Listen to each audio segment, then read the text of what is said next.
Hello there, you, the viewer.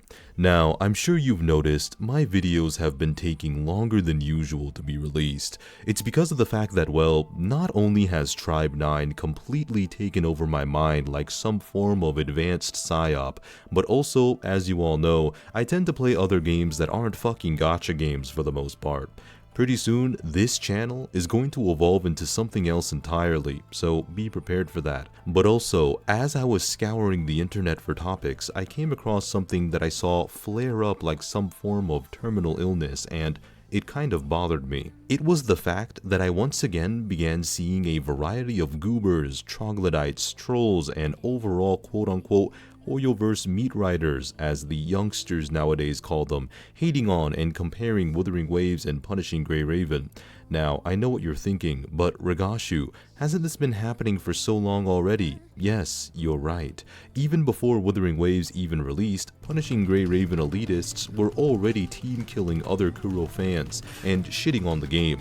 Now, I may not be in agreement with the direction in which Kuro Games went in with Wuthering Waves, as I will always enjoy their original vision better for the most part, making the tone similar to an open-world PGR, as not every anime open-world game needs to follow the Genshin Impact visual formula, but I can still appreciate the good things about Wuthering Waves that I do enjoy.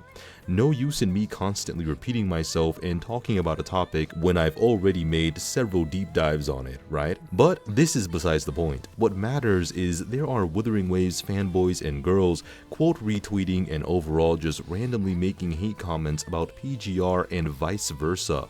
But it's mostly the Wuthering Waves side of the community recently, which makes sense because the community is bigger. But the cold hard truth, a lot of them used to be really intense hardcore Genshin players who quit the game because it finally failed them for the last time.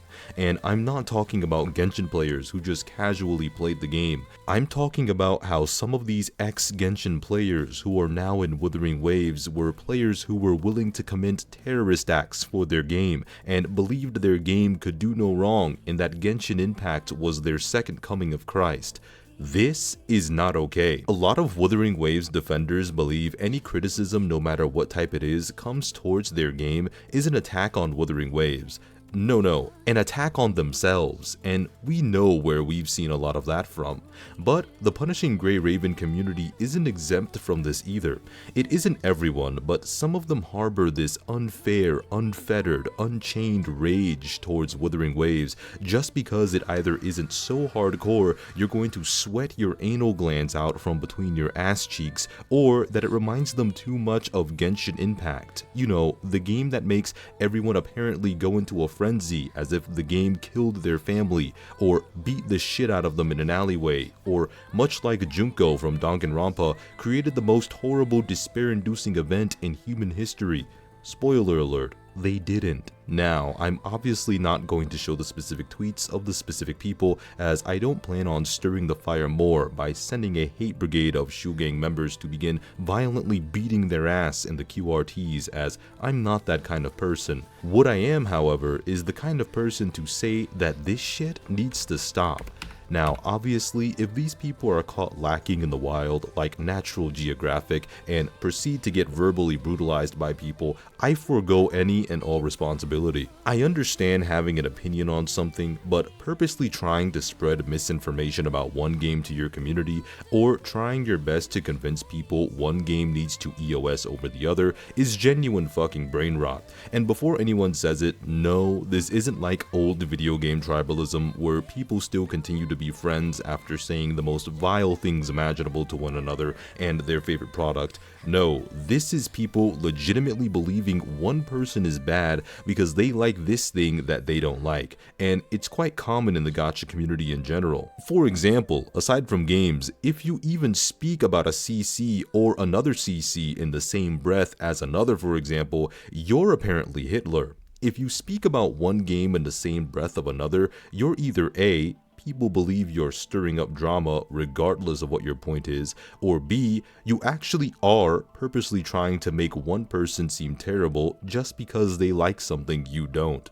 I've seen people paint others in a terrible light just because they had a bad take on something, or judge a person for having a specific preference on character models. The internet has made people way too comfortable with saying shit confidently they wouldn't say to begin with.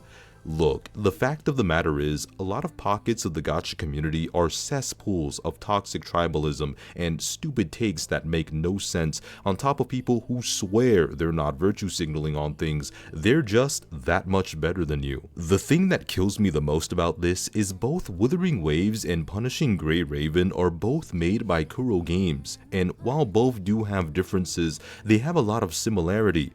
Wuthering Waves is much easier to get into, and you'd think that both sides would be rooting for either game's success, since more money from either product means more money for Kuro, which means better updates and a better game overall. Why is it that some of you people believe that one needs to exist without the other? Are you perhaps suffering from some form of debilitating mental deficiency, or are you just that dumb to believe that one product is so harmful to your psyche that it needs to die? I am a firm believer that almost all manner of games can exist for almost all manner of people. I am also a firm believer that people can most certainly have their own opinions, but I think when it comes to video games, we shouldn't immediately equate someone to being a mouth-breathing subhuman trog dependent.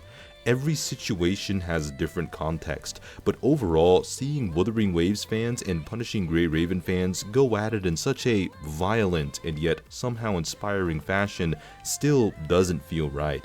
If you don't like something you're especially not passionate about, what is the point of talking about it to try and make other people feel inferior? It just legitimately doesn't make sense. Anyways, let me know what you guys think. This isn't exactly a super huge gigantic issue, but I saw it enough last week and this week to feel the need to comment on it. I feel as though this video will be able to change a handful of people's minds on their stances on this topic, or overall reflect on the fact they can just ignore something they dislike or do not care about. It creates a better space overall. This video isn't about filtering all opinions, just abstaining from talking about opinions that contributes nothing valuable to your community space.